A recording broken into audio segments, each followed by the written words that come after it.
हरियाणा की हर अपडेट के लिए बेल आइकन दबाएं और सब्सक्राइब करें STV हरियाणा न्यूज। नमस्कार, आप देख रहे हैं हरियाणा न्यूज और मैं हूं आपके साथ शुभेंदु सिंह। एक तरफ कोरोना का कहर लगातार जारी है, प्रवासी मजदूर पलायन को मजबूर हैं, तो वहीं दूसरी तरफ कोरोना की दवाई की कालाबाजारी कर कुछ लोग अपनी तिजोरियां भर रहे हैं, जिस पर शिकंजा कसने के लिए सरकार ने सख्ती तो शुरू कर दी, तो वहीं लोगों से लगातार कोविड नियमों का पालन करने की अपील भी की जा रही है, क्योंकि ये कोरोना आम से लेकर खास सभी को अपनी जद में ले रहा है।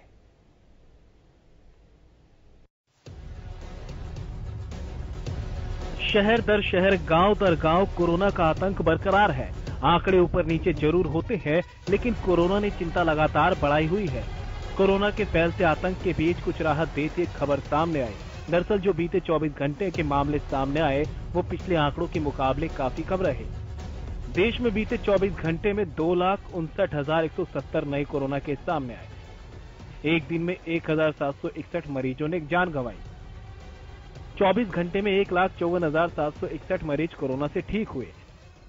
देश में 1,53,21,089 केस हैं। देश में 20,31,977 एक्टिव केस हैं। अब तक 1,80,530 मरीजों की मौत हो चुकी है। 1,31,08,000 से ज्यादा मरीज ठीक हुए हैं। 12,71,00,000 से ज्यादा लोगों का वैक्सीनेशन हुआ है। ये आंकड़े अपने पिछले आंकड़ों से भले ही कुछ कम रहे हो, लेकिन चिंता अभी भी लगातार बरकरार है, क्योंकि हर आम से लेकर खास हर किसी को ये कोरोना अपना शिकार बना रहा है। सोमवार को जहां पूर्व प्रधानमंत्री मनमोहन सिंह की रिपोर्ट कोरोना पॉजिटिव आई थी, तो वहीं मंगलवार को राहुल गांधी ने भी खुद के कोरोना पॉजिटिव होने की जानकारी दी।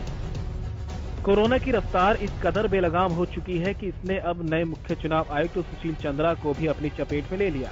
इतना ही नहीं, इलेक्शन कमिश्नर राजीव कुमार भी कोरोना की चपेट में आ गए। चुनाव आयोग के 2 बड़े अधिकारियों के कोरोना पॉजिटिव होने से हड़कंप मच गया। तो वहीं दूसरी तरफ दिल्ली में लॉकडाउन लगते ही आनंद विहार से फिर वही तस्वीर सामने आई जो 2020 में सामने आई थी। दिल्ली में एक बार फिर प्रवासी मजदूरों का पलायन बढ़ने लगा। लॉकडाउन के ऐलान के तुरंत बाद बाजारों में भीड़ बढ़ गई और शाम होते होते बस अड्डों, रेलवे स्टेशन पर प्रवासी मजदूरों की पालसी आ गई। हजारों की संख्या में मजदूर अपने घर वापस जाने के लिए बस अड्डों पर पहुंचे। आनंद विहार बस अड्डे पर बीती शाम हजारों की संख्या में मजदूर जुटे रहे और बसों का इंतजार करते दिखे। तो वहीं दूसरी तरफ प्रदेश की स्थिति भी कुछ खास ठीक नहीं है। प्रदेश में भी कोरोना के मामलों ने रिकॉर्ड तोड़कर रख दिया है, जिसने सभी की चिंता बढ़ाकर रख दी। बीते 24 घंटे में 6,842 नए मरीजों की पुष्टि हुई। एक दिन में कोरोना से 33 लोगों ने दम तोड़ा। प्रदेश में अब तक 3,448 मरीजों की मौत हुई है। कुल मरीजों का आंकड़ा 3,63,000 के पार है। एक्टिव मरीजों की संख्या 45,000 के पार पहुंच चुकी है। एक दिन में 3,663 मरीजों ने कोरोना को मात दी। अब तक 3,15,000 से ज्यादा मरीज ठीक हुए हैं। और बात अगर जिलेवार आंकड़ों की करें तो साइबर सिटी 1,809 मामलों के साथ कोरोना का हब बनकर उभरी है। स्मार्ट सिटी फरीदाबाद 1,080 मामलों के साथ दूसरे नंबर पर है। एक तरफ तो मामले लगातार बढ़ते जा रहे हैं, तो वहीं दूसरी तरफ सरकार और प्रशासन इन मामलों पर लगाम लगाने की तमाम कोशिशें कर रही है। वैक्सीनेशन अभियान जोरों पर है, तो ऐसे में कुछ लोग इस आपदा में अवसर खोजने में जुटे हैं। पहले गुरुग्राम में रेमडेसिविर इंजेक्शन की कालाबाजारी की खबर सामने आई थी और अब पंचकूला से रेमडेसिविर इंजेक्शन की कालाबाजारी का मामला सामने आया।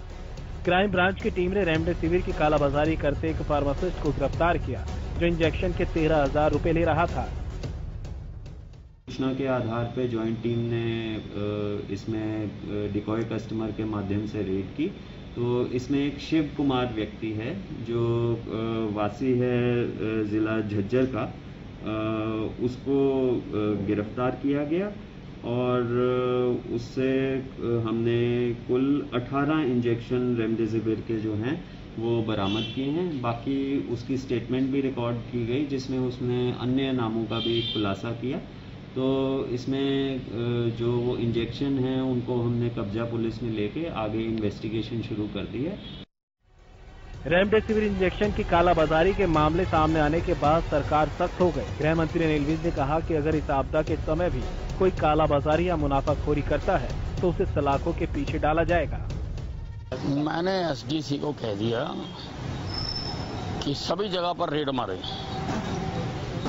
और अगर कहीं भी कोई ऐसा इस आपदा के समय में मुनाफाखोरी करता नजर आता है तो उनको उठा के जेल के अंदर डालें। 3 लोगों को हमने जेल में डाल दिया। और भी अगर कोई हमारे पास शिकायत आएगी तो हम बख्शेंगे नहीं। हमारा स्टाफ पूरी तरह से सक्रिय है इस मामले में। कोरोना को लेकर प्रदेश में लगाए गए नाइट कर्फ्यू के बाद प्रवासी मजदूरों में अब लॉकडाउन का डर बना हुआ है, जिसके चलते लोग प्रदेश के अलग अलग जिलों से पलायन को मजबूर हैं। अब गुरुग्राम से मजदूरों के पलायन की खबरें सामने आई हैं। लॉकडाउन की वजह से लॉकडाउन लग जाएगा, इसीलिए जा रहे हैं लोग। लेकिन अभी लॉकडाउन की तो घोषणा भी नहीं हुई है। कहीं लग गया तो इसीलिए। ये डर है। कहाँ के रहने वाले आप? बिहार के। तो इसीलिए पहले जा रहे हैं। हालांकि प्रदेश सरकार लगातार कह रही है कि प्रदेश में लॉकडाउन पर कोई विचार नहीं है, लेकिन जिस तरह से कोरोना का आतंक जारी है उसे देखकर कब क्या कदम उठाना पड़ जाए कोई नहीं जानता। सबको इंतजार है तो बस कोरोना के आंकड़ों पर लगाम लगने का। Bureau report, Haryana news. तो कोरोना के बढ़ते संक्रमण को लेकर के आज संकट बड़ा बन चुका है। लोगों के मन में डर ज्यादा है और इसीलिए पलायन भी कई लोग कर रहे हैं। बहुत सारे सवाल हैं और इन्हीं सवालों के जरा जवाब तलाशने की कोशिश करते हैं और जरा जल्दी से आगे बढ़ जाते हैं। सबसे पहले आज के खास मेहमानों से आपको मिलवाते हैं। हमारे साथ भारतीय जनता पार्टी से प्रवक्ता वंदना पोपली जी कार्यक्रम में जुड़ चुके हैं। वंदना जी, बहुत स्वागत है आपका कार्यक्रम में। सरकार का पक्ष रखेंगी वंदना जी। और साथ ही हमारे साथ कांग्रेस पार्टी से प्रवक्ता वेणु अग्रवाल जी कार्यक्रम में जुड़ चुके हैं। वेणु जी, बहुत स्वागत है आपका। और इंडियन नेशनल लोकदल से प्रवक्ता सुखवंत सिंह जी हमारे साथ कार्यक्रम में जुड़ चुके हैं। सुखवंत जी, बहुत स्वागत है आपका कार्यक्रम में। जरा जल्दी से शुरुआत कर रहा हूं वंदना पोपली जी, कोरोना को रोकने के लिए, कोरोना के इस बढ़ते संक्रमण की चेन को तोड़ने के लिए सरकार का एक्शन प्लान है क्या? हम देख रहे हैं कि देश के बाकी राज्यों के अंदर सख्ती भरे कदम उठाए जा रहे हैं, लेकिन हरियाणा में क्या स्थिति है? और हमने देखा भी है कि बाकी राज्यों के अंदर शुरुआत में भी ऐसा ही कहा जा रहा था कि लॉकडाउन नहीं लगाया जाएगा, हम नहीं चाहते हैं सख्ती भरे कदम उठाएं। लेकिन जब स्थिति हाथों से बाहर निकल गई, बेकाबू हो गए हालात, उसके बाद जाकर के सख्ती भरे कदम उठाए गए। तो ऐसी स्थिति ना बने, इसको लेकर के क्या सरकार कर रही है? देखिए शुभेंदु, आपने जब अभी डिबेट की शुरुआत की तो आपने एक बात कही कि डर बहुत ज्यादा है। और सच्चाई है कि कोरोना का जितनी ये भयावह बीमारी दिखती है उसका डर भी बहुत ज्यादा है, वो एक बड़ा रीजन है। लेकिन आपको मैं बताना चाहूंगी, आपके चैनल के माध्यम से जो हरियाणा प्रदेश के जो लोग हैं उनको आश्वासन देना चाहूंगी कि हरियाणा सरकार की पूरी तैयारी है। अनिल विज जी ने बड़ा क्लियरली कहा कि हम चाहते हैं कि जिंदगी चलती भी रहे, जिंदगी बची भी रहे, दोनों बहुत जरूरी हैं। एक तरीका हो सकता था कि लॉकडाउन लगा दिया जाए, एक तरीका हो सकता था कि सख्ती कर दी जाए।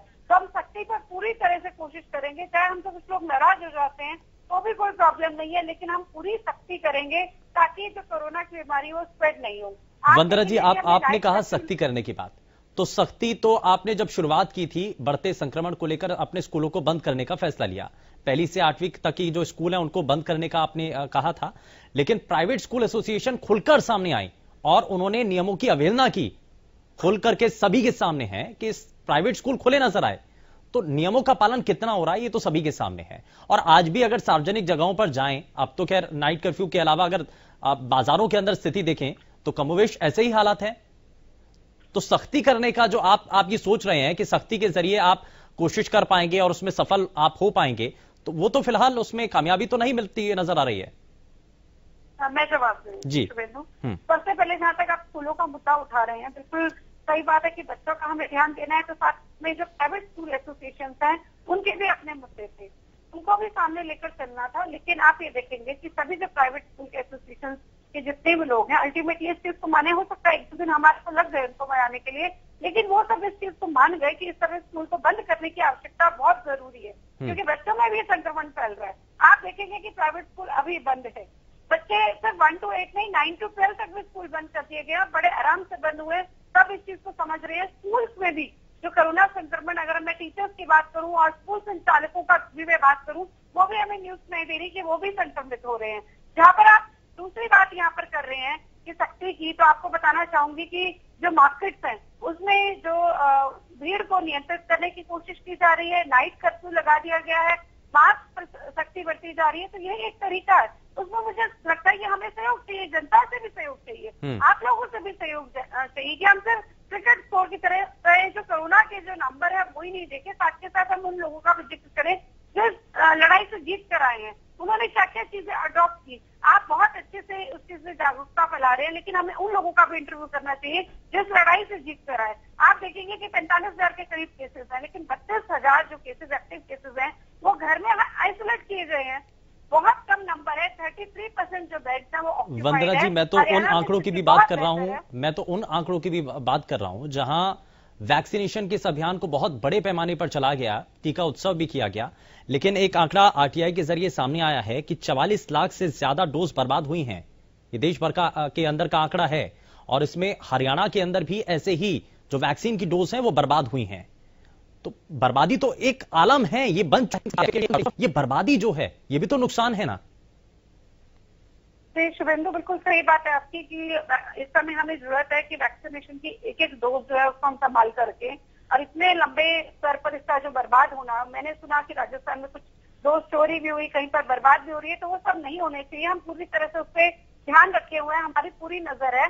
आप ये देखेंगे कि वैक्सीनेशन भी हमने 18 साल से ऊपर जो लोग हैं उनकी तरफ कर दिया है। इजराइल में पूरे सभी लोगों को वैक्सीनेट करा तो उन्होंने मास्क लगाने के प्रतिबंध हटा दिया। वो मान रहे हैं कि हम लोग जो है कोरोना से निकल आए हैं। तो शुरुआत में कोशिश की गई, अफवाहें मिलाई गई कि ये वैक्सीनेशन है वो ठीक नहीं है, विपक्ष की तरफ से बहुत सारी कोशिश की गई, तो हमें प्रॉब्लम आई। तो हमने क्या किया, जितने भी सामाजिक संस्थाएं हैं हमने उनसे अनुरोध किया, वो आगे आई, उन्होंने कैंप लगाया, मैं भी उन कैंप पे हिस्सा रही। मैंने देखा कि लोगों ने इतने जोर शोर से, अब जब उनको वैक्सीनेशन बन रहा है तो ये विपक्ष की वजह से है।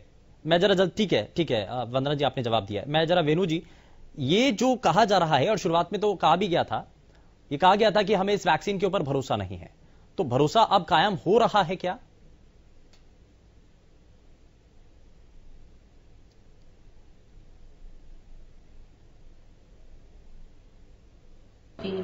तो सबसे पहले तो मैं कहना चाहूंगी कि हमें राजनीति से ऊपर उठकर देश के हित के लिए, जनता के हित के लिए बात करनी चाहिए। और जो आज स्थिति है, जो आज संक्रमण की सुनामी हो गई है, और इसमें कहीं ना कहीं तो हर किसी को मानना होगा कि कुछ ना कुछ तो गैर जिम्मेदाराना हरकत हुई है सरकार के द्वारा, वरना इस वेव को, जो ये सेकेंड वेव आई है, इतनी इस वक्त आज हालात खराब हैं, लोग डरे हुए हैं, उनका डर सच्चा है। हर किसी को अपने परिवार का, अपने जो अपना स्वजन है उसके लिए हर किसी को डर लगेगा। लेकिन आप ये देखें कि कहीं ना कहीं सरकार ने इसके लिए कुछ ना कुछ ऐसी गैर जिम्मेदाराना हरकत की है कि जो आज देश में हालात बन गए हैं कि जरूरत किस चीज की है और फोकस किस चीज पर हो रहा है। आज देश की जनता की फिक्र ना करते हुए हमारे देश के स्वयं के प्रधानमंत्री बहुत ही आदरणीय, केवल सत्ता की फिक्र उनको है। और बंगाल में जो उन्होंने रैलीज में जो महासभाएं आयोजित की हुई हैं और लोगों के ऊपर लोग वहां चढ़े हुए हैं और वो बहुत खुश होते हैं उसको देखकर कि जहां देखें लोग ही लोग हैं। बड़ी शर्म आती है कहते हुए कि आज किस चीज की ज्यादा जरूरत है। आप तो देश के प्रधानमंत्री हैं ही, अगर एक स्टेट आपके हाथ से थोड़ी सी आपकी वहां जाने से, कम जाने से अगर निकल भी जाता है तो भी आप तो देश के प्रधानमंत्री रहेंगे। आप देश की प्रजा की रक्षा कीजिए। आज आपने देश को संकट में डाल दिया है, इस बात को आप झुटला नहीं सकते। इवन जो हमारी सरकार के जो हमारे यहाँ प्रवक्ता बैठे हैं या जो भी लोग हैं वो भी झुटला नहीं सकते इस बात को। आप इसमें बताइए कि आप क्या मेरे को तर्क देंगे कि नहीं आप, मैं ये बात गलत कह रही हूँ। मैं इस पर एक जल्दी से रिएक्शन भी लेना चाह रहा हूँ। अभी एक महत्वपूर्ण खबर भी वेणु जी, अभी एक स्पीच, एक बड़ी खबर सामने आ रही है कि प्रधानमंत्री नरेंद्र मोदी 8:45 बजे के आसपास 8:45 पर देश को संबोधित करेंगे। तो लगता है कि शायद कुछ बड़ा इस दौरान कुछ कहा जा सकता है, देश की जनता से कुछ आग्रह किया जा सकता है, या जिस तरफ हम बार बार विचार कर रहे हैं कि लॉकडाउन, उम्मीद कर सकते हैं। पहले भी बहुत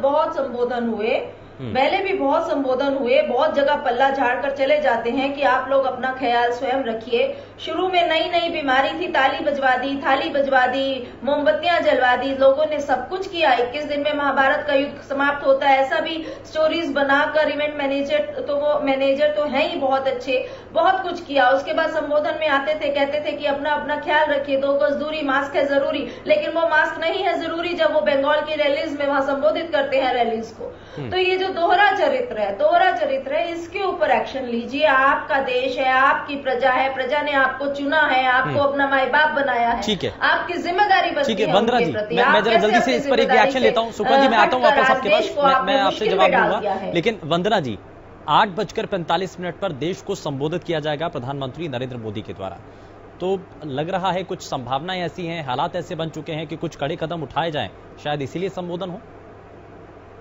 देखिए, कड़े कदमों की तो आवश्यकता है इस समय, और हम सख्ती पर पूरे तरह से उतरे हुए हैं कि हम चाह रहे हैं कि बीमारी नहीं फैले।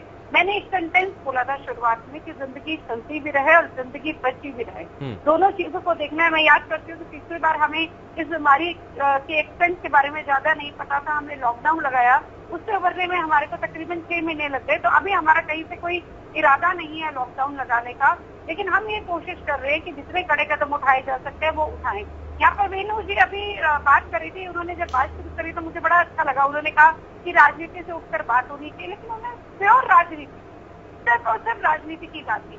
उन्होंने यहाँ पर कहा कि देश को संकट में डाल दिया, ताली बजाई थाली बजाई। अरे ताली थाली से करो ना, ये तो नहीं कहा था कि चला जाएगा। क्या कहा था, जो डॉक्टर्स हैं उनको एनकरेज किया जाए, जो हमारे फ्रंट लाइनर्स हैं उनको एनकरेज किया जाए, ताकि जो लोग घर में बैठे हैं कोरोना की बीमारी से पीड़ित, उनको एनकरेज। इस बीमारी का सबका होने के बाद सबसे बड़ा इलाज आपकी इम्यूनिटी और आपकी अंदर की ताकत है, उसको उठाने की कोशिश की जा रही है। आप उसको भी दबाना चाहते हैं, तो मुझे लगता है बड़ा शर्मनाक है अगर आप इस तरह की बात करते हैं। मुझे उम्मीद थी कि आप कुछ साथ में सपोर्ट की बात करेंगे। आपने सरकारों की गैर जिम्मेदाराना हरकत तो बता दी, लेकिन पंजाब, राजस्थान, महाराष्ट्र में जो चीजें हो रही है वो किसलिए हो रही है? आपको मालूम है, हरियाणा में फरीदाबाद, गुड़गांव, सोनीपत में सबसे ज्यादा केसेस है। टोटल केसेस का 50% केसेस इन 3 जो डिस्ट्रिक्ट में है। क्यों है? क्योंकि दिल्ली से जुड़ा हुआ है। मैं रेवाड़ी में रहती हूँ, दिल्ली से तकरीबन 2 घंटे लगते आने में। वहां से भी जो पेशेंट्स है रेवाड़ी में आकर एडमिट हो रहे हैं, और हम कोई भेदभाव नहीं कर रहे हैं,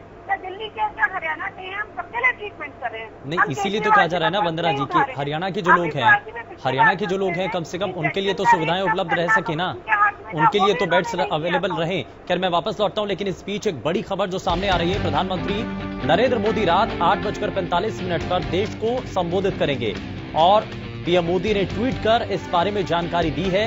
साथ ही साथ प्रधानमंत्री नरेंद्र मोदी 8:45 पर देश को संबोधित करेंगे, लेकिन इस बीच ये जरूर माना जा रहा है कि कोरोना के बढ़ते संक्रमण के इस दौर में, क्योंकि इससे पहले 6 बजे उन्होंने वीडियो कॉन्फ्रेंसिंग के जरिए बैठक भी की और बहुत सारी चीजें, और लगातार कोशिश यही है कि वैक्सीनेशन के इस अभियान को तेजी के साथ आगे बढ़ाया जा सके, क्योंकि वैक्सीन निर्माता कंपनियों के साथ जब उनकी इससे पहले वीडियो कॉन्फ्रेंसिंग के जरिए बात हुई तो चर्चाएं इस बात को लेकर के तेज हुई थी कि शायद और भी ज्यादा, क्योंकि 18 साल से ऊपर उम्र के जो लोग हैं उनको 1 तारीख से वैक्सीनेशन के इस अभियान में जोड़ा जाएगा, तो शायद इसको लेकर के कुछ और भी कदम इसमें उठाए जा सकते हैं। क्या चीजें हैं ये तो खैर प्रधानमंत्री के संबोधन के साथ ही साफ हो पाएगा, लेकिन अब जरा आगे बढ़ते हैं और मैं जरा जल्दी से एक रिएक्शन लेता हूं। सुखवंत सिंह जी हमारे साथ लगातार बने हुए हैं। सुखवंत जी, प्रधानमंत्री नरेंद्र मोदी का संबोधन 8:45 पर, आपको लगता है कि कोई बड़ा कदम या संभावना इस पर? देखो शुभेंदु भाई, धन्यवाद, और आप सब साथियों को नमस्कार। देखो, ये प्रकृति करे कि सब शुभ हो। प्रधानमंत्री जी जब जब भी 8 बजे, पौने 8 बजे आते हैं, इस देश के साथ हादसे हुए हैं। मैं उम्मीद करता हूं कि आज उनकी जो ये भाषण है वो बचकाना शैली का ना हो, वो एक जिम्मेदार व्यक्ति की तरह, इस देश के प्रधानमंत्री की तरह बात करें, मुझे ऐसी उम्मीद है। अभी मेरे को एक बात के ऊपर और एतराज है। अभी वेणु अग्रवाल जी ने कहा, उन्होंने 2 शब्द प्रयोग किए, प्रजा और माई बाप बनाया प्रधानमंत्री जी को। अब मुझे इस बात के ऊपर हैरत है कि कांग्रेस की ये सोच है। अब लोकतंत्र में प्रजा, राजा, वो चीज चले गई, और प्रधानमंत्री इस देश का माई बाप नहीं होता। प्रधानमंत्री, सरकार एक मैनेजर होती है, उसको माई बाप कहना ये गलत है, अलोकतांत्रिक है, और लोगों की जनता के शासन का, जो जनता का शासन है, उसका अपमान है। अब मैं कोरोना के ऊपर आता हूं शुभेंदु भाई। क्या जो ये वैक्सीनेशन है, देखो ये लोग आपदा में अवसर को बढ़ाने वाले लोग हैं, और ये देश बड़ा मजबूत देश है। मुझे पूरी उम्मीद है कोरोना, जब उन्होंने बीजेपी के संक्रमण को सहन कर लिया, 2014 में जो एक बहुत बड़ा संक्रमण इस देश के ऊपर बीजेपी और संघ के रूप में आया, उसको जब ये देश झेलने लग रहा है, और उसको बड़ी अच्छी से उसके साथ लड़ाई लड़ रहा है, तो कोरोना के साथ भी लड़ाई लड़ेगा, क्योंकि कोरोना उससे छोटा संक्रमण है। और कोरोना से ये बीजेपी को संक्रमण, क्योंकि बड़े बड़े संक्रमणों से इन्होंने देखा, और हम प्रेजेंट एक संक्रमण काल से चल रहे हैं। संक्रमण है, बहुत बड़ा संक्रमण इस देश के ऊपर है।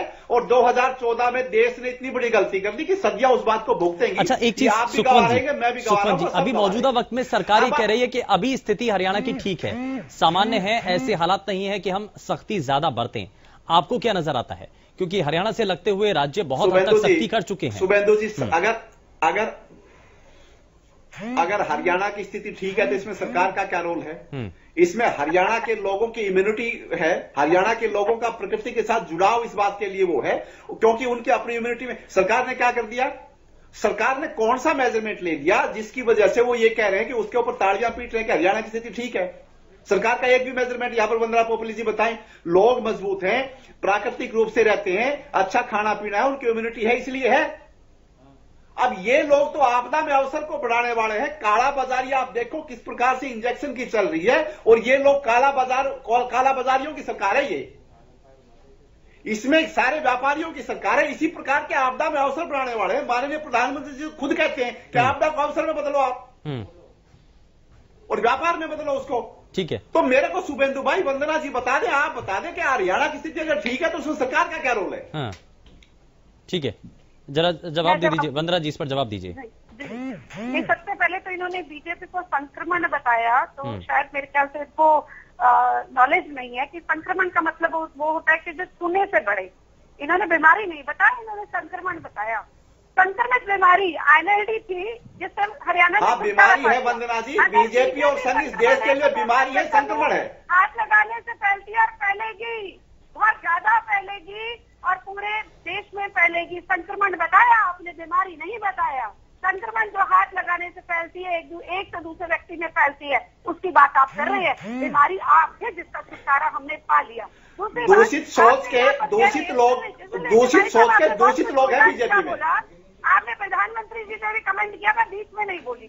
अगर आपको इस तरह से डिबेट करनी है तो मुझे ये तरीका भी आता। नहीं, जुबानी वायरस नहीं, कम से कम दूसरी बात, आपने यहाँ पर कहा कि हरियाणा की स्थिति ठीक है तो इसमें सरकार का क्या रोल है। तो जहाँ पर स्थिति ठीक नहीं है तो उस हिसाब से तो सरकार का भी वहाँ पर रोल नहीं होना चाहिए। कुछ तो सोचिए, क्या बोल रहे हैं आप यहाँ पर बोल रहे हैं कि हमारी इम्यूनिटी बहुत अच्छी है। बिल्कुल मैं मानती हूँ हमारी इम्यूनिटी बहुत अच्छी है। आप मेरे को बताओ ना, सरकार ने क्या मेजरमेंट लिया? मुख्यमंत्री जी, आपने कहा था किसानों की भी इम्यूनिटी बहुत अच्छी है, उनको जरूरत नहीं है उठाने की, उनमें कोरोना नहीं फैल सकता। आप बताओ ना, सरकार के किस मेजरमेंट की वजह से हरियाणा की स्थिति अच्छी है? आप बताओ बैठ करके। वहाँ पर अभी भी क्यों डर लग रहा है कि वहाँ पे कोरोना फैल सकता है?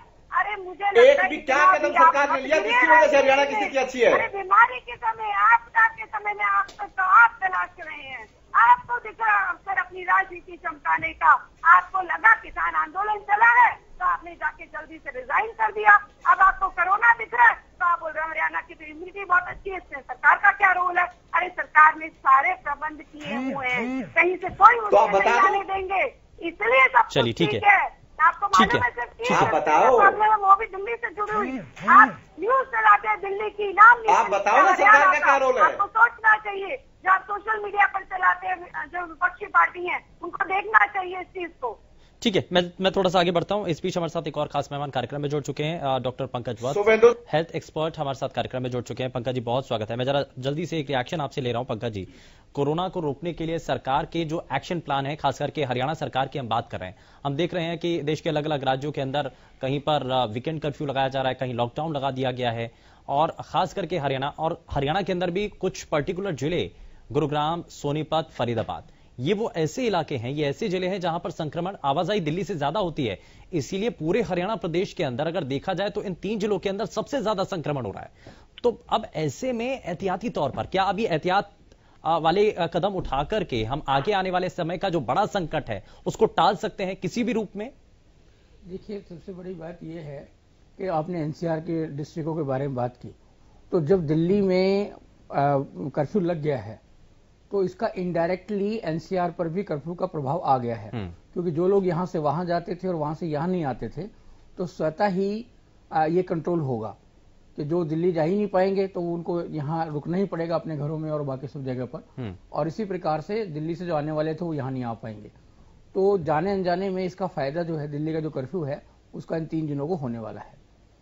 जहां तक ये जो कंट्रोल करने की बात है और जो सारी चीजें बात करने की है, देखिए शुभेंदु जी, अगर मैं ड्राइविंग करता हूं हाईवे पे या कहीं पे भी जाता हूं तो मैं चिंता करता हूं मेरी गाड़ी ऐसी होनी चाहिए और जिसमें आपको इस तरह की बैग्स होने चाहिए, एयर बैग्स होने चाहिए, या गाड़ी इतनी बड़ी होनी चाहिए, या सीट बेल्ट लगाऊं, या मैं बहुत सारे जतन करता हूं, उसके बावजूद भी एक्सीडेंट्स होते हैं। कारण उसका ये कहीं ना कहीं लापरवाही रहती है।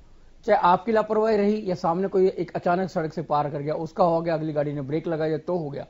सिमिलर सिचुएशन जो है वो हमारे कोरोना के केस में भी है। कोरोना में भी हम कह रहे हैं जी इम्यूनिटी हमारी स्ट्रांग होनी चाहिए, इम्यूनिटी के लिए ये करिएगा, होम्योपैथ, आयुर्वेद, बाकी सब चीजें, ये सारी की सारी चीजें वैसी है जैसे गाड़ी में आपने एयर बैग 2 की जगह 4 हो तो ठीक है, बेल्ट अप लगा लीजिएगा, बाकी सारी चीजें कर लीजिएगा। लेकिन कोरोना इतनी तेजी के साथ बढ़ रहा है, जो अब जो लेटेस्ट स्टडीज आ रही हैं कि ये एयरबोर्न है और ये ड्रॉपलेट से, और एक रूम में अगर हम रह रहे हैं 3, 4, 5 आदमी और उसके अंदर उसी से एक दूसरे को फैल रहा है, ये जो स्टडी आ गई हैं ये पहले भी बाकी वायरसेस में होती थी। आप देखेंगे पहले ये नियम होता था कि एक बार किसी को इन्फ्लुएंजा हुआ तो घर के सारे लोग ये एक्सपेक्ट करते थे कि अब किसी को बारी बारी सबको होगा और सारे इसमें से गुजरेंगे। यही स्थिति अब आपके इस कोरोना के बारे में हो गई है।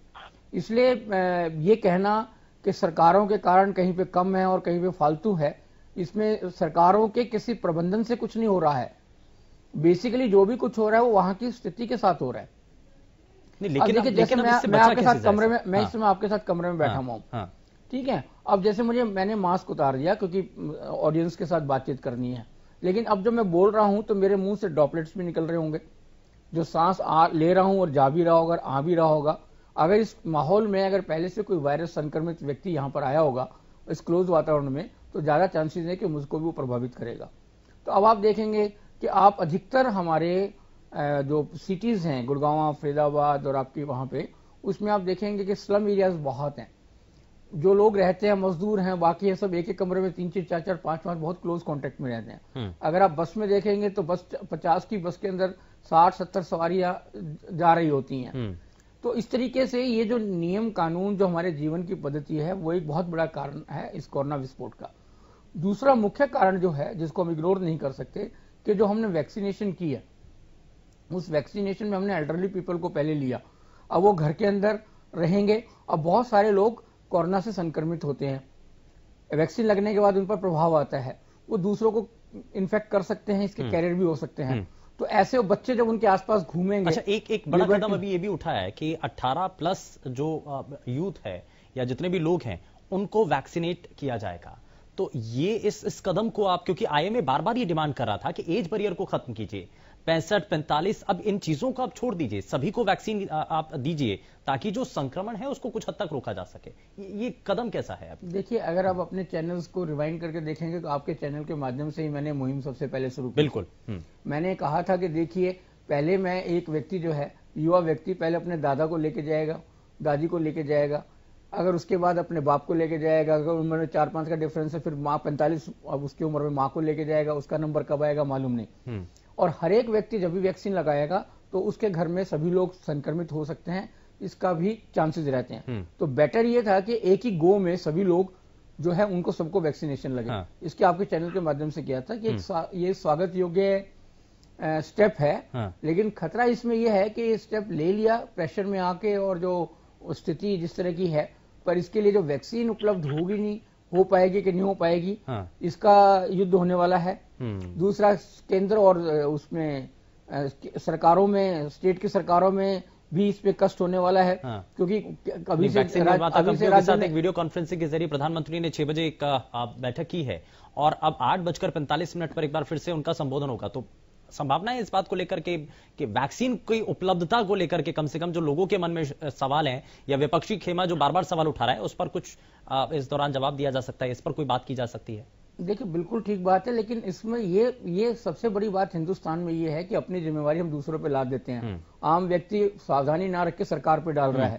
इसी तरीके से राज्य सरकारें जो हैं वो सारे का सारा वजन केंद्र सरकार पे डाल रही है कि केंद्र सरकार ही सारी वैक्सीन उपलब्ध कराए। ऐसा नहीं होना चाहिए।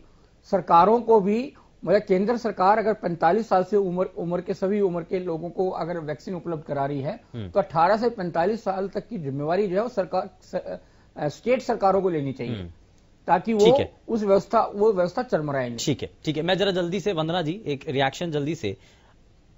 आप ये कह रहे हैं कि हरियाणा के अंदर फिलहाल लॉकडाउन नहीं लगेगा, ठीक है, लेकिन पलायन तो अभी भी किया जा रहा है और इसी का तो डर था ना, इसीलिए तो बार बार आप लोगों को भरोसा दिला रहे हैं कि पलायन ना कीजिए, लेकिन उस अपील का कितना असर हो रहा है? आज भी देखिए गुरुग्राम में भी कई लोग ऐसे हैं, प्रवासी मजदूर हैं, आप देखिए बस स्टैंड पर और रेलवे स्टेशन पर लोग जा रहे हैं वापस अपने घर, भरोसा नहीं है उनको।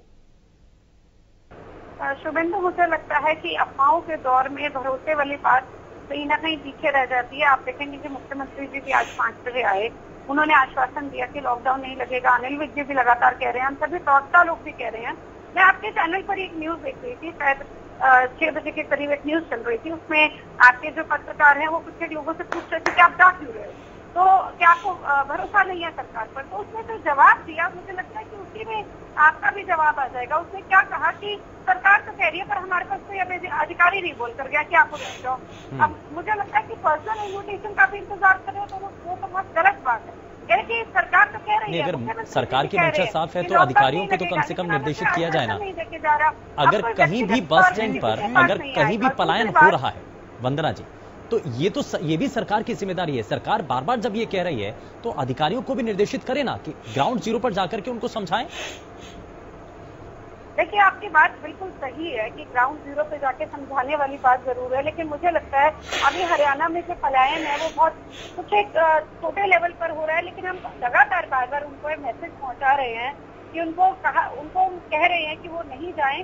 मैं याद करती हूँ जब लॉकडाउन लगा था तब हरियाणा एक बहुत अच्छे स्तर पर उन्होंने व्यवस्थाएं की थी, चाहे उनको भोजन पहुंचाने की बात कर लें या हम बात कर लें कि उनको जो बसेज या ट्रेन से भेजने की बात कर लें। मैं खुद इन्वॉल्व थी इस चीज में। मैं अगर अपने डिस्ट्रिक्ट की बात करूं तो अपने डिस्ट्रिक्ट की जिम्मेदारी में मैं भी इन्वॉल्व थी और मैंने ये देखा तकरीबन 60 लोगों ने मुझे कांटेक्ट किया कि हम लोग जो है पैदल चलने वाले, तो इमीडिएटली सरकार की तरफ से उनको सपोर्ट किया गया। तकरीबन एक इतना बड़ा ग्रुप था, अधिकारियों के अलावा, सरकार के अलावा भारतीय जनता पार्टी के कार्यकर्ता उसमें लगे हुए थे कि कहीं से भी अगर न्यूज मिलती है किसी को खाना नहीं मिल रहा तो खाना पहुंचाया जा रहा था। अगर ये भरोसा है तो उसके बाद भी पलायन हो रहा है। वेणु जी, अभी भी हम कांटेक्ट कर रहे हैं, उनके पास जा रहे हैं, कह रहे हैं कि लॉकडाउन नहीं लगेगा। ठीक है, वेणु अग्रवाल जी, बेड की भी व्यवस्था की जाएगी, उनके रहने की व्यवस्था की जाएगी, भोजन की व्यवस्था की जाएगी। ठीक है, वेणु अग्रवाल जी, किसने कहा व्यवस्था करनी? शुभेंदु, सरकार ने तो नहीं कहा। वाली स्थिति में ये लोग खुद इन्वॉल्व थे, उनका काम करने में होंगे, हम नहीं कहते कि झुठला रहे हैं, लेकिन मैं भी ये कह सकती हूँ कि मैं भी इन्वॉल्व थी कि जब हमने वो दृश्य देखा जो आंखें हर किसी की नम कर जाता था कि जब वो लोग पलायन करके गए हजारों किलोमीटर, छोटे बच्चे, लेडीज, गर्मी में नंगे पांव, भूखे पेट वो लोग यहाँ से पलायन कर रहे थे और कोई उनकी मदद के लिए नहीं था। हम लोग उस टाइम ये नहीं देख रहे थे कि हम सरकार में हैं या विपक्ष में हैं, हम केवल मानवता का अपना एक उदाहरण देते हुए हम लोग बहुत सारी प्राइवेट संस्थाओं की मदद से हमने उनकी कोशिश की पूरी तरह से मदद करने की। और वो जो नजारा है अगर वो ये लोग भूल रहे हैं तो बहुत शर्म की बात है। और यही डर आज उनके अंदर है जो कि वो पलायन करने की कगार पर दोबारा से आ गए हैं। चाहे सरकार कितना ही भरोसा दे, लेकिन सरकार पर किसी को तो भरोसा अब रहा नहीं है। हम देख रहे हैं कि कितने एग्जाम्पल्स मैं आपको दे सकती हूँ कि जिस सरकार ने जनता का भरोसा तोड़ा है, यह सरकार शायद झूठ के आधार पर खड़ी हुई है। और बहुत ज्यादा चिंताजनक बात तो शुभेंदु जी आज ये है कि हम देख रहे हैं देश में जो इकोनॉमी है वो नीचे की तरफ आ रही है और देश में जो कोरोना महामारी है वो ऊपर की तरफ जा रहा है, कोई संतुलन नहीं है। और पिछले दिनों जो ये लोग आपदा में अवसर की बात करते हैं, बिल्कुल सही बात करते हैं, आपदा में अवसर उठा रहे हैं। इन लोगों ने बात की कि ऑपरेशन क्लीन चलाएंगे और जो हमारे किसान भाई बैठे हुए हैं आंदोलन में शांतिपूर्वक तरीके से और उनको वो बैकफुट पर लेकर जाना चाहते हैं। अरे भाई, ऑपरेशन क्लीन करना है तो आप कोरोना को क्लीन कीजिए, आप अपनी नियत को क्लीन कीजिए। आप लोग बात करते हैं मेरा बूथ सबसे मजबूत, अगर आप इसकी जगह बात करें मेरा तो किसानों से भी तो बात होनी चाहिए ना। ठीक है सुखवंत जी, तो कहीं ना कहीं तो सरकार की नेगेटिविटी, कहीं ना कहीं तो सरकार की निर्दयता, कहीं ना कहीं तो सरकार की प्रधानमंत्री को चिट्ठी लिखी जिसमें ये मांग की थी कि किसानों के साथ एक बार फिर से वार्ता को आगे बढ़ाया जाना चाहिए। और भारतीय जनता पार्टी के जो जितने भी तमाम नेता हैं वो सब ये कह रहे हैं कि किसानों के लिए रास्ते तो खुले हुए हैं, बातचीत अगर करना चाहें तो की जा सकती है, लेकिन संभावनाएं कहां हैं? तो कोरी बातचीत से क्या होता है? नतीजा तो वो नहीं निकालते। बातचीत तो इन्होंने पिछले दौर में भी की। सवाल सुखवंत जी से, सुखवंत जी जवाब दीजिए जरा। नतीजा तो ये नहीं निकालते। ऐसी बातचीत का, कोरी बातचीत का क्या फायदा? प्रधानमंत्री जी कहते मैं एक फोन कॉल दूर हूँ, वो फोन कॉल आज तक तो आया नहीं। ठीक है वेणु जी, ठीक है। प्रधानमंत्री जी तो अपने जहां सवाल सुखवंत जी से, सुखवंत जी जरा जवाब दीजिए। शुभेंदु भाई, जहां तक आपने डिप्टी चीफ मिनिस्टर साहब की बात की, देखो वो एक प्योर उनका एक ड्रामा था और एक पाखंड है उनका, जो किसानों को ये दिखाने के लिए है कि मैं आपके लिए सोच रहा हूं। एक ऐसा लेटर उन्होंने लिखा प्रधानमंत्री जी को कि आप बातचीत करिए। क्या जब पंजाब के किसान दिल्ली की सीमाओं की तरफ आ रहे थे, तब हरियाणा प्रदेश की सरकार ने किस प्रकार ठंड के मौसम में उनके ऊपर ठंडे पानी से आक्रमण किया था, खाइयां खोदी थी, सड़कें खोदी थी, वो सब इस प्रदेश की जनता जानती है, पूरे देश के किसान जानते हैं। तो डिप्टी चीफ मिनिस्टर साहब के उस लेटर में कोई दम नहीं है, सिरे से खारिज करता हूं, राजनीति है, पाखंड है, दिखावा है। ठीक है। दूसरी, जहां तक बात वंदना पोपली जी मेरी उस सवाल का जवाब नहीं दे पाई, और ये जो हेल्थ एक्सपर्ट आपने बैठा रखे हैं, उन्होंने बहुत अच्छी बात की कि सरकारों से कुछ लेना देना नहीं, अपने तरीके से कोई चीज कंट्रोल होती। जहां तक प्रवासी मजदूर क्यों नहीं इनके ऊपर विश्वास कर रहे, शुभेंदु भाई किस लिए विश्वास करें? ये लोग कॉर्पोरेट को पोषित करने वाले लोग हैं, किसान की, मजदूर की, गरीब की, ये लोग काल है उनका, उनके लिए वो समझ चुके हैं कि ये सत्ता में बीजेपी है तो वो किसान की, मजदूर की, गरीब की वो सामाजिक, राजनीतिक, आर्थिक हत्या कर दी उसने। वो क्यों विश्वास करें इनके ऊपर? ठीक है। ये कुछ का कहते हैं, कुछ चले जाएंगे। 2 करोड़ नौकरियां, 15 सरकार एकाएक फैसला ले लेगी तो उसके बाद आम लोगों का क्या होगा, यही डर तो है लोगों के मन में। और पिछली बार जब ऐसा हुआ तो समय नहीं मिल पाया था, और यही लोगों के मन में एक डर है कि समय अभी है तो उससे पहले पलायन कर जाए। लेकिन एक भरोसा जरूर बनना चाहिए, कायम होना चाहिए भरोसा। लेकिन वंदना जी, मैं बात यहां पर बेड्स की उपलब्धता को लेकर के कर रहा हूं। आप कह रहे हैं कि स्थिति सामान्य है, हरियाणा के अंदर ऐसे हालात नहीं है, लेकिन गुरुग्राम की अगर बात करें तो बेड्स कई अस्पतालों के अंदर फुल होते हुए नजर आ रहे हैं। ऑक्सीजन की कमी को लेकर के सरकार बार बार ये कह रही है कि ऑक्सीजन की कमी नहीं है। रेमडेसिविर वैक्सीन को लेकर के ये बार बार कहा जा रहा है कि इसकी कमी होती नजर आ रही है। सरकार कह रही है कि उपलब्धता है, लेकिन जो ब्लैक मार्केटिंग करने वाले लोग हैं रोज पकड़े जा रहे हैं, उनके बारे में जानकारी मिल रही है। तो यानी कि जो 3 से 4 हजार रुपए का जो इंजेक्शन है वो 25 से 30 हजार रुपए में बिक रहा है। ये कालाबाजारी तो हो रही है। पहले आपने मेरे जो बेड के बारे में प्रश्न पूछा, तो मैं उसके लिए आपको बताना चाहूंगी कि टोटल हमारे पास 26,000 के करीब जो बेड है वो अवेलेबल है, और उसमें से सिर्फ 33, 1/3 जो बेड है वो ऑक्यूपाइड है। अगर आप चाहें तो मैं उसके बारे में आपको अलग अलग भी बता सकती हूँ। वेंटिलेटर के हमारे 1100 बेड है, जिसमें से सिर्फ 27% ऑक्यूपाइड है। ऑक्सीजन के 7,986, जिसमें 29% है। आईसीयू के 1898, जिसमें से 42% ऑक्यूपाइड है। और जो 12,100 आइसोलेशन बेड हमने तैयार कर रखी है। आपने यहाँ पे गुड़गांव की बात की, आपकी बात बिल्कुल सही है कि गुड़गांव में स्थिति कहीं ना कहीं, जब दिल्ली वालों को लगता है कि वहां पर हमें फैसिलिटी नहीं मिल रही है तो गुड़गांव की तरफ बढ़ रहे हैं, गुड़गांव से आगे रेवाड़ी तक भी आ रहे हैं, फरीदाबाद भी पहुंच रहे हैं, सोनीपत भी पहुंच रहे हैं। तो इस स्थिति से निपटने के लिए अनिल विज जी ने एक IAS ऑफिसर की ड्यूटी लगाई थी। उन्होंने 800 बेड की बात की है कि गुड़गांव में और जरूरत है, तो उसके लिए चाहे हमारे को स्कूल लेना पड़े, प्राइवेट हॉस्पिटल लेने पड़े, या फिर हमें धर्मशाला लेनी पड़े, या कोई होटल लेना पड़े, लेकिन हम ये बेड उनको अवेलेबल कराएंगे। हम उसकी तरफ बढ़ चुके हैं, हमारे कदम उस तरफ बढ़ चुके हैं। दूसरी बात आपने यहाँ पर ऑक्सीजन की कही। आज मुख्यमंत्री जी ने बहुत क्लियरली कहा कि हमारे यहाँ ऑक्सीजन की बिल्कुल कमी नहीं है। पानीपत में लिक्विड ऑक्सीजन बनाई जाती है, तो उसको भी कन्वर्ट किया जा रहा है कि गैस की फॉर्म में जो ऑक्सीजन है उसको बनाया जाए। पानीपत के अंदर भी हम 1200 बेड का जो वंदना जी, कालाबाजारी हो रही है, बड़ी मात्रा में कालाबाजारी हो रही है, और गुरुग्राम के अंदर खास करके। जवाब दे देती हूँ, हाँ, मैं जवाब दे देती हूँ। बात आपकी सही है कि कालाबाजारी भी हो रही है, और लोग मुझे लगता है कि लोगों को कहीं ना कहीं इस चीज को भी समझना चाहिए। जो कालाबाजारी है उससे हमारा पूरा कंट्रोल है। जहाँ पे भी बॉटलिंग प्लांट है या ऑक्सीजन प्लांट है, ठीक है, आपने दावा तो किया है, आपने दावा किया है, लेकिन मैं पंकज जी, ये जो गुरुग्राम के दावे हैं, गुरुग्राम में बेड्स अवेलेबल हैं, रेमडेसिविर को लेकर के, ब्लैक मार्केटिंग को लेकर के जो बार बार सवाल उठाए जा रहे हैं, कमी की बात की जा रही है, ये कितने हैं, कितना सही? मेरे सामने ऐसे केसेस आए जहाँ पे लोगों ने रेमडेसिविर के इंजेक्शन परचेज कर लिए कि बाई चांस हमारे को प्रॉब्लम हो तो हमारे पास वो पड़े रहे। हाँ। तो ये जो कॉमन लोगों की ये भी एक चीज सामने दिखाई दी। हम कोशिश कर रहे हैं लोगों के दिमाग में डाले जिसको आपको रखने की जरूरत नहीं है। ठीक है, ठीक है, जरा पंकज जी से जरा जल्दी से रिएक्शन। समय थोड़ा सा कम है, वंदना जी। पंकज जी। शुभेंदु जी, इस समय जो गवर्नमेंट का जो गुड़गांव का जो डाटा है, जिसमें उन्होंने ऐप दिया हुआ है, जिसमें मैं देख रहा हूं, उसमें देख रहा हूं कि वेंटिलेटर का कोई भी बेड गुड़गांव में किसी भी अस्पताल में उपलब्ध नहीं है। आईयूसी बेड भी किसी भी अस्पताल में उपलब्ध नहीं है। ठीक है, केवल 1 या 2 हॉस्पिटल्स में केवल ऑक्सीजन बेड अवेलेबल हैं, और उनमें से अगर उनके नाम मैं बताऊं तो शायद लोगों को मालूम भी नहीं होगा कि ये हॉस्पिटल गुड़गांव में कहीं पर है, वरदान है या कोई ऑर्बिट हॉस्पिटल है या बाकी हॉस्पिटल है, यहाँ पर है। और मैं ex director health service Haryana रहा हूँ। मैं कम से कम आज 10 लोगों से मैं बहुत शर्मसार हुआ, जिन्होंने बहुत आशा के साथ मुझे कांटेक्ट किया।